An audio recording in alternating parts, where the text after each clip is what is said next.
Hello, everybody. This is Ali Nan, and I'm signing in with yet another video related to English essay for CSS Examinations. This is the beginning of a series of discussion on different topics. Several CSS aspirants find it difficult to gather content related to English essay. And here I am with one of the more relevant topics today, economic colonization through debt traps. You can see a thesis statement right here at the top of the outline. Economic colonization through debt traps is a widespread and insidious problem that has affected countries across the globe, but particularly those in the developing world, and it is time for a concerted effort to address and solve this issue. Now, you must remember that the relationship between a topic and the thesis statement is more like that of a question and an answer. Rest of the essay is written to defend that answer. तो यहाँ पर जो आप thesis statement देख रहे हैं उसमें हम स्टांस ये ले रहे हैं कि इकोनॉमिक कॉलोनाइजेशन डेट ट्रैप्स के जरिए जो की जाती है ये एक वाइड स्प्रेड प्रॉब्लम है, सिर्फ किसी एक कंट्री तक रिस्ट्रिक्टेड नहीं है। इस तरह की स्टैंस की वजह ये है क्योंकि जो आपका टॉपिक है it is not restricting you to Pakistan only. Economic colonization through debt traps. Pakistan will come under discussion, but the topic gives us a scope to discuss the world as well. अब इसका ये मतलब नहीं कि अगर पाकिस्तान पर specific topic आता तो आप बिल्कुल ही वर्ल्ड को एक्सक्लूड कर देते, बट उस सूरत में आ major part of the essay would have discussed Pakistan, and afterwards we could have given a few cross references of the rest of the world. Here, I think the better approach would be that we give a kind of a balanced approach, go with a balanced approach, and Pakistan को और बाकी world में जहां जहां पे debt traps हमें economic colonization करते हुए नजर आ रहे हैं, so we need to discuss them. So approach ये रही कि और उसके साथ साथ बात ये भी कि खासकर but particularly those in the developing world, and it is time for a concerted effort to address and solve this issue. के साथ ये भी जरूरी है कि हम बताएं कि हम किस तरह से इन प्रॉब्लम्स को एड्रेस कर सकते हैं। तो जो इंट्रोडक्शन है वो बेसिकली स्कोप ऑफ ऐसे को डिफाइन करेगा, and this is what an introduction is supposed to do, and we can establish here that economic colonization basically refers to the process by which countries' economy is controlled and exploited by foreign powers for their own gain. Now, this can take several forms. We can establish that, including the establishment of colonial territories or the extraction of resources and wealth, and the imposition of economic policies that benefit the colonization of a country. And the colonizer reaps benefits at the expense of the colonized. दूसरी बात introduction में ये scope of ऐसे में जरूरी होगा कि establish करें कि debt traps are one particularly insidious form of economic colonization in which a country is enticed or coerced into taking on unsustainable levels of debt, often for projects or loans that do not provide sufficient economic benefit. Resultantly, a cycle of increasing borrowing and dependence on foreign creditors जो है वो शुरू हो जाता है, और उसके साथ ही आप फिर अपना थीसिस स्टेटमेंट स्टांस जो है वो प्रेजेंट करते हैं, या और साथ आप इस किस्म के कोटेशंस ऐड कर सकते हैं, जिस तरह साइरस ने कहा था कि debt is the slavery of the free. फिर एक पैराग्राफ में there is a need to provide a kind of an exposition, a detailed exposition of economic colonization, and you can discuss that it is a way of of exploitation of natural resources. One, for instance, there has been during the era of European imperialism, or many countries in Africa and Asia were subjected to those such extraction of resources such as minerals, oil, and timber by several European powers. उसी के साथ साथ depletion of these resources also resulted in enrichment of the colonizing territories, and the colonized remained poor and dependent and underdeveloped.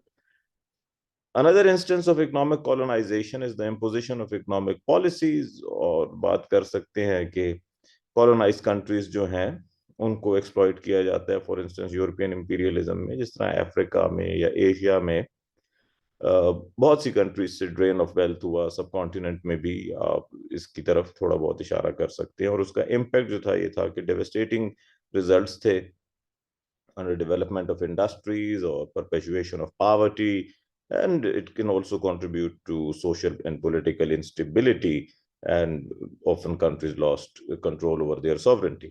फिर एक paragraph जो कि date traps के ऊपर थोड़ी सी डिटेल्ड एक्सपोजिशन दे, कि debt traps refer to situations in which a country becomes increasingly reliant on borrowing from foreign creditors, often to the point of being unable to pay back the debt, and this can lead to a cycle of increased borrowing and dependence of foreign creditors. At times, even a situation of robbing Peter to pay Paul, that they borrow from one creditor to pay to another, and the cycle continues. Now, countries can turn to organizations like IMF for financial assistance in times of economic crisis or for development projects. Now, IMF requires the country to implement certain austerity measures, such as cutting public spending and increasing taxes, या फिर different loans के ऊपर जो है और interest rate पे policies. एक और मैनिफेस्टेशन भी साथ आप बताते हैं कि एक मैनिफेस्टेशन उसकी चाइनीज डेट ट्रैप भी है, और उस पर आप चाहें तो डिटेल से दोनों टाइप्स को बता सकते हैं डेट ट्रैप्स की एक्सपोजिशन करते हुए, economic colonization through debt traps की के एक तरफ आईएमएफ का डेट बर्डन और दूसरी तरफ चाइनीज डेट ट्रैप, जिसमें चाइनीज कंपनीज जो हैं वो कंस्ट्रक्शन या फिर ऑपरेशन ऑफ सेवरल प्रोजेक्ट्स में इन्वॉल्व होती हैं, और उससे कंट्री के डेट बर्डन को इंक्रीज करते करते चाइना इन्फ्लुएंस गेन करता है और कंट्री की इकोनॉमी और पॉलिटिक्स को एक तरह से डिक्टेट कर रहा होता है। क्योंकि ये दो major types of debt traps currently देखी जा रही हैं, तो उन पर ही रिलाई करते हुए you can come towards Pakistan के one example of Chinese debt trap is Pakistan, and the Pakistani government has taken on large loans from China to fund infrastructure projects, or such as the CPEC and several other projects which are the part of CPEC. उसके साथ आप बता सकते हैं कि date burden Pakistan का over $100 billion का हो चुका है, जिससे फर्दर कंसर्न्स जो हैं वो बढ़ते जा रहे हैं, और रिलायंस जो फॉरेन क्रेडिटर्स पर है उसकी वैरायटी जो है वो इंक्रीज हो रही है, जिससे एक तरह से लिविंग स्टैंडर्ड्स भी in the long run deteriorate होते नजर आ रहे हैं, और साथ साथ आप बता सकते हैं कि रिडक्शन ऑफ सॉवरेंटी इस तरह से नजर आती है, because government has often seem to be compelled to make choices which are based on the demands of these creditors. साथ ही साथ आप पाकिस्तान की एक लॉन्ग हिस्ट्री विद आईएमएफ एक पैराग्राफ में बता सकते हैं, जिसमें आईएमएफ से पाकिस्तान ने डिफरेंट लोन्स लिए, और उन मेजर्स की वजह से क्या हुआ कि एक नेगेटिव इम्पैक्ट जो है कंट्री की इकोनॉमी पे आया, and resultantly the GDP growth rate has slowed down to just 2.5% in 2019, and many people experienced a decline in living standards, and increase in poverty has been evident, and poverty rate has been rising since 2018 जब 27.6 था, और अब जब हम देखते हैं in 2022 तो below the poverty line हमें 2022 में कोई 37% लोग जो हैं वो नजर आते हैं। The reason is the devaluation of currency भी। और फिर आईएमएफ के साथ जो है ऑस्टेरिटी मेजर्स वो डिफिकल्ट होते जा रहे हैं, और government has to take certain decisions which are not much popular, और in fact they are quite unpopular among the masses. फिर आप साउथ एशिया में फर्दर एक्सपैंड करते हैं और बात करते हैं कि साउथ एशिया में एक रिसेंट एग्जांपल हमें नजर आती है श्रीलंका की। Now, Sri Lanka also has a history of borrowing from foreign creditors. In fact, it is also uh, under the debt trap of IMF and the Chinese debt trap. And you can discuss that in 2020, Sri Lanka was forced to default on its loan, with the country's debt burden reaching over $70 billion, or around 80% of its GDP. Or फिर 2022 में भी it had to default on its loans again due to the continued economic crisis and the country's inability to pay back its debts. Then you look towards Southeast Asia. Now, Southeast Asia में you have an example of Indonesia. Indonesia की आप बात कर सकते हैं कि वहां पर भी through debt traps economic colonization हुई है। इंडोनेशिया में रिसेंटली एक इकोनॉमिक क्राइसिस जो है पिछले कुछ सालों में देखने में नजर आया। जो उसका डेट टू जीडीपी रेशियो है वो अराउंड 35% है। और उसके साथ साथ जो हाई डेट बर्डन है इंडोनेशिया में, वहां पर कंट्री की न सिर्फ इकोनॉमी बल्कि सिटीजन्स की लिविंग स्टैंडर्ड्स पर भी उसका क्लियर इम्पैक्ट हमें नजर आता है। क्योंकि जीडीपी ग्रोथ रेट जो है वो सिर्फ 2% तक रह गई थी 2020 में। तो फिर वो फर्दर जो है मजीद लोन्स के लिए फेवरेबल टर्म्स के लिए दे हैव बीन नेगोशिएटिंग, और फिर there have been crises and demand for transparency and accountability in the management of countries' debt as well. So, Indonesia can be an example in Southeast Asia. Then we can move towards Africa. एक paragraph Africa पे जहां पर we can take Ghana as an example of economic colonization through debt traps. Ghana has recently been facing an economic crisis which has been exacerbated by the country's high debt burden. अब जो घाना का date to GDP ratio है वो around 70% है, जो कि unsustainable नजर आता है। और जो उसके हाई इंटरेस्ट रेट्स हैं और एवरेज रेट जो है उसका 9% है, उसकी वजह से उसका सस्टेन होना मुश्किल भी है। और उसका जो जीडीपी ग्रोथ रेट है वो स्लो होते होते 2020 ऑनवर्ड्स 1.5% या उससे भी नीचे एट टाइम्स जो है वो नजर आता रहा है। So there is a need for more transparency and accountability in the management of countries' debt भी, क्योंकि there are corruption charges and all that. Then we move towards Latin America. Latin America पे एक paragraph में आप बात कर सकते हैं वेनेजुएला की इकोनॉमी के हवाले से। Now, in Latin America, हम जब देखते हैं वेनेजुएला को, so it also has the largest oil reserves, one of the largest oil reserves in the world, but the country's reliance on oil exports has led to a source of crisis because of the global oil prices declined, especially during the days of COVID and then sanctions. So economic crisis in Venezuela has been aggravating, and its GDP has declined by 50% between 2013 to 2019-20। और फिर जो economic crisis वहां पर date burden की वजह से बढ़ा है, एक तो उसमें फैक्टर ये भी रहा कि डेट टू जीडीपी रेशियो जो करंटली उसका नजर आता है वो 200% पे नजर आ रहा है, विच इज मतलब unsustainable. So you can discuss that as well. फिर to address this economic crisis, Venezuela is caught in an extreme or vicious circle of debt traps, and the living standards are also in grave danger there. Now, the economic colonization through debt traps is not only restricted to developing countries or such continents where we can expect that there would be countries like that. We can also look at Europe, for instance, in Greece. And we can write a paragraph on that too, that an illustration of such economic colonization through debt trap is Greece, which was caught in a debt trap during the global financial crisis of the late 2000s, जो recession के days थे। तो उस financial crisis को address करने के लिए Greece को आईएमएफ की तरफ देखना पड़ा था। अब उस असिस्टेंस के सिले में आईएमएफ ने सख्त ऑस्टेरिटी मेजर्स जो थे वो उनकी बात की, पब्लिक स्पेंडिंग कट करने की बात की, टैक्सेस बढ़ाने की बात की, स्टेट ओन्ड एसेट्स को प्राइवेटाइज करने की बात की, जिससे कंट्री की इकोनॉमी और उसके एक्सपेंसेस जो थे उनको इन द शॉर्ट टर्म तो और तरह से नजर आ रहा था, बट लॉन्ग टर्म में वो ज्यादा खौफनाक सूरत हाल बन गया। उसका जो जीडीपी और डेट टू जीडीपी रेशियो था वो 180% पे चला गया, जो कि अनसस्टेनेबल था।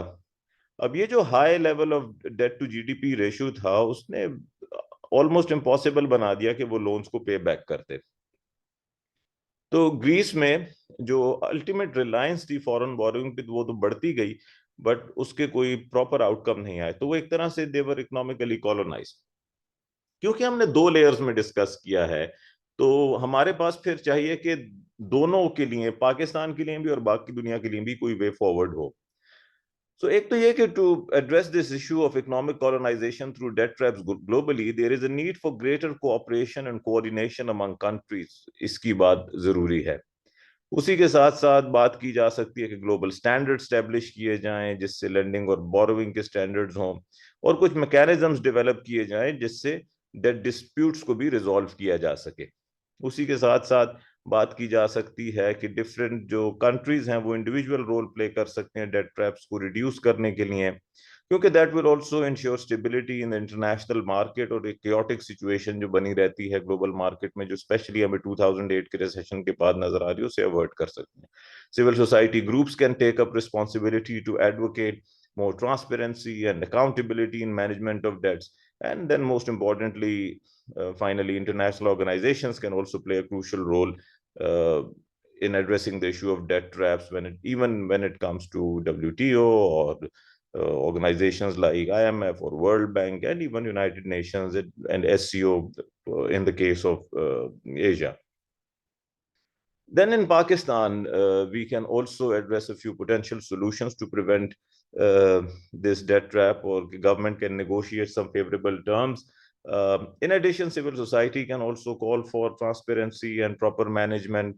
And to address this issue, there are uh, several areas which cannot be avoided at this moment, but we can discuss that interest rates, longer repayment periods, these can be negotiated. And with more transparency and accountability, there is a need that we can take an example of India, that once they took an IMF package in the early 90s, so they utilized it in the proper way, and then they did not have to go back towards it. So we can take a leaf from their book as well.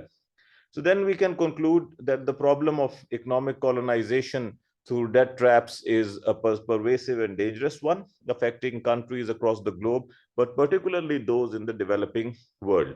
You can also quote uh, Dave Ramsey here, that debt is a trap, a very insidious one. It will ensnare you, and before you know it, you are a slave of it. And once you are a slave to debt, it is very hard to get free.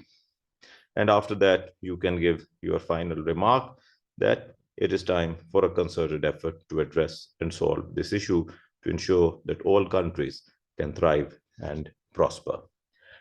I hope that this brief discussion on the topic, with the help of the outline that you can see on screen, will help you in preparation and perhaps provide you necessary guidance to construct essays in future. I'll be back with some more interesting videos, especially in relation to English essay, and I will try to assist you in your preparation and hone your writing skills. Furthermore, keep looking forward to new videos and stay tuned for updates on my upcoming book on English essay preparation for CSS examinations. Do not forget to like, subscribe, comment, and share. Till then, bye bye.